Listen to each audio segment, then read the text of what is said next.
This is a pig shot. Now that's what I call putting lipstick on a pig. A shot glass made with kielbasa and bacon, essentially stuffed with a jalapeno popper. Sign me up. Hi, I'm Adam with the Grilling Dad. Here's our step-by-step process for making delicious pig shots that are sure to make you barbecue king of the block. If you want to see more content made by dads for dads, be sure to hit the like and subscribe buttons below. Alright, so we're going to do a quick run through here of our ingredients for our pig shots. We've got our bacon and our kielbasa. We will slice the kielbasa into little, probably half-inch thick coins. Then we're going to wrap our thick cut bacon around that. That will form the structure of our shot glass. Then we have our jalapeno, our cheddar cheese, our cream cheese, and our Kinder's Butcher's all-purpose blend rub. Those will form our filling for our shot glass. And then today we're going to try using some hot honey as our kind of glaze on top of the pig shots. Now the key features of a pig shot are a nice sturdy shot glass. Again, we're going to be making ours nice and sturdy with our thick cut bacon and our delicious all beef kielbasa, and then the filling. And today we're kind of taking a jalapeno popper-esque slant on our filling with our cheddar cheese and our diced jalapenos. We're going to walk through assembling a couple of these pig shots now. This can be a little bit tricky, but after you've done it a few times, you'll get the hang of it. You can see we've got our kielbasa cut into, I don't know, somewhere between 1/4 and 1/2 inch thick. Doesn't really matter that much. You just want to make sure that it's thick enough that you can pretty easily slide your toothpick through the bacon and the kielbasa. So we cut our strips of bacon essentially in half, and we're just going to take a strip and wrap it around the bacon. You want there to be some overlap of the bacon there, so you can poke your toothpick through that overlap, through the kielbasa, and then we're going to poke it right out the other side so it holds the bacon on both sides.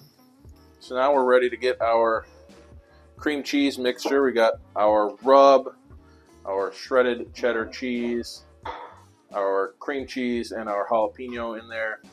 Just got it mixed up pretty nice. We'll get a feel for how stiff it is once we get it in here, but I try to do my best to mix it up to help soften it. We're going to put it into our Ziploc bag here. We'll force it all into one of the corners, and then we'll snip the tip. Essentially use the Ziploc bag as a piping bag. We're just going to shoot some of this mixture into our pig shots. As you work it, it'll soften up a little bit, but you want to get them pretty full. They'll settle out a little bit, but the bacon and everything will shrink up too, so you don't want to get them too full. They'll end up shooting right out the top of the pig shots. Get a good amount in each one, and remember too that we're going to end up putting a little bit of we're going to use hot honey. You can use barbecue sauce. We've used jam in the past, homemade jam, which was delicious, but you can pretty much use any type of drizzle or glaze that you would like on these. I'm going to go ahead and get the rest of these filled up. Then we're going to sprinkle the tops with a little bit more of our rub before we get them out on the smoker. Alright, so we've got our pig shots here. We got them on a wire rack. Just makes it easier to get them in and out of the smoker. They can still get a lot of smoke on them, but we're not collecting all sorts of, the renderings in the bottom of a pan or anything like that. This just works great for getting them on and off. I think you will want the kind of grid pattern tray though, not one of the ones with just the bars running across or whatever. We're going to get these on our Z-Grills. We got this rocking at about 275. I'm going to put them on my second rack just because it makes it a little bit easier to deal with them, and they're a little bit further away from the heat source. They should cook more evenly. And now I'm just going to sprinkle a little bit of rub on top. There's a little bit of sugar in this, not much, but a little bit of sugar in this, so hopefully they'll caramelize a little bit, but they won't burn.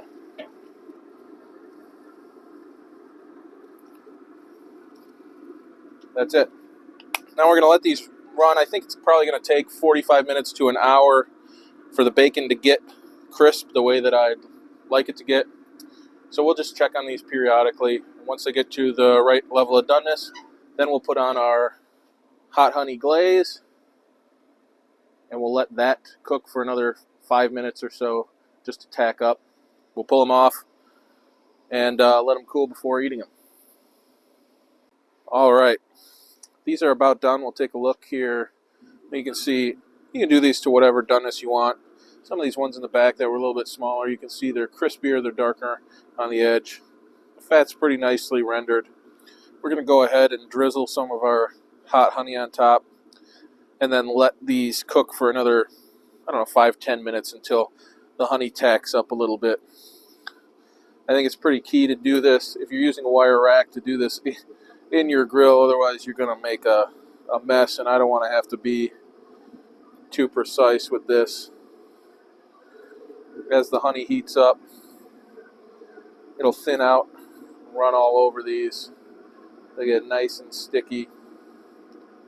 I think I got this honey from Costco. This has habanero in it, so it's got a little kind of fruity floral note to it.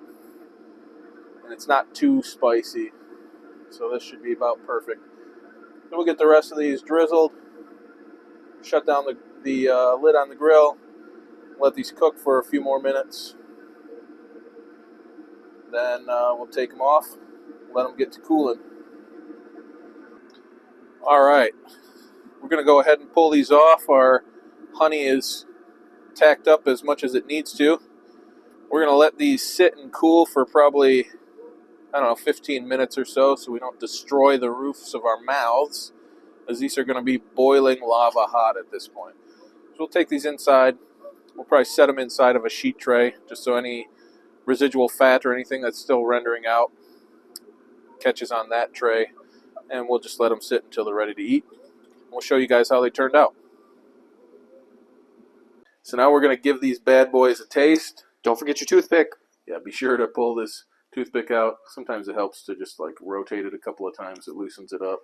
Oh man, this is some crispy Mine's got a tail. bacon. We're just going to go ahead and give these bad boys a shot. Hopefully I still have some skin on the roof of my mouth when we're done here. Oh. That is amazing. You get a little bit of smoke in the cream cheese.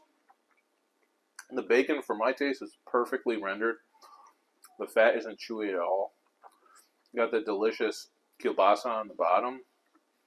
And I wouldn't say it's not particularly spicy at all. There's just a little bit of smolder on the back end. Well, I don't think this would be offensive really to anybody. It's because we left the jalapeno bites off on top, but it's perfect because you still get the jalapeno chunks in the filling. I hope you guys can kind of hear this. I'm gonna. The crunch. This is too big. I'm gonna have to take a bite. That is so good. I made a test batch of these where instead of using cheddar, we used habanero cheddar, and I put a disc of jalapeno on top.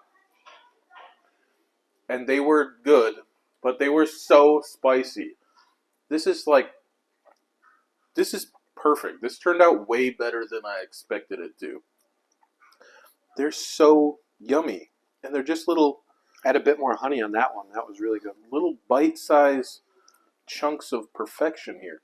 And I don't know if you guys can see this, but I felt like I was maybe underfilling these a little bit, but the bacon shrinks so much they just puff right up.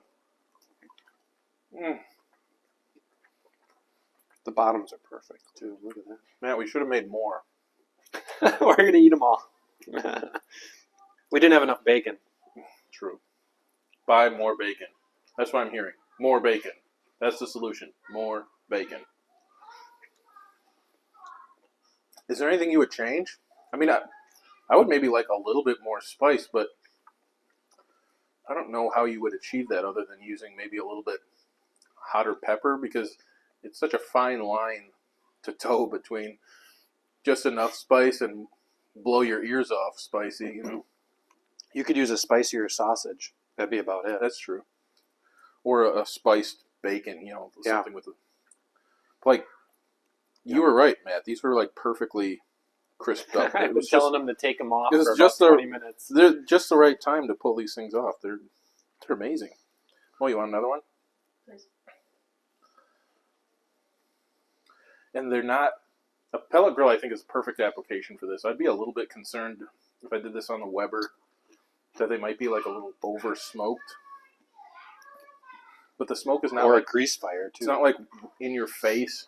It's just like a little subtle hint of smoke on here, and I think it's perfect. Yeah. These are great. If you like this content from the Grilling Dad, like, subscribe, so you can check out more content made by dads, for dads, just like you. Thanks for watching.